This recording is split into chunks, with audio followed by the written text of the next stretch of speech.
Hi friends, నమస్తే. Welcome to SLK webs. నేను మీ సుమలతని. ఇవాళ వచ్చేసి సండే. మేము కొంచెం పని ఉండి ఉప్పల్కి వెళ్ళామన్నమాట. వచ్చేటప్పుడు చూశాను. ఇవాళ ఏంటంటే ఫస్ట్ టైం ఫ్రీ బస్ ఎక్కాము. సో ఫ్రీ బస్లో వస్తూ ఉంటే ఉప్పల్ స్టేడియం దగ్గర ఇవాళ మ్యాచ్ ఉన్నట్టుంది. అబ్బా, ఎంత ఎండలో ఇంత జనాభా! అసలు ఇక్కడ చూడండి. అసలు ఆ టీషర్ట్స్, క్యాప్స్, అక్కడ ఏదైతే మ్యాచ్ జరుగుతుందో ఆ మ్యాచ్కి సంబంధించిన లోగోస్ కానీ అన్నీ చాలా బాగున్నాయి.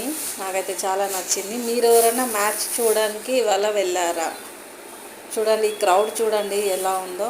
ఓకే, మీరు ఎవరైనా మ్యాచ్ చూడడానికి వెళ్తే ప్లీజ్ కామెంట్స్లో చెప్పండి. అండ్ కొత్తగా నా ఛానల్ చూసేవారు ఎవరైనా ఉంటే లైక్ చేయండి, షేర్ చేయండి అండ్ సబ్స్క్రైబ్ చేసుకోండి. ఓకేనా? నేను మీ సుమలతని.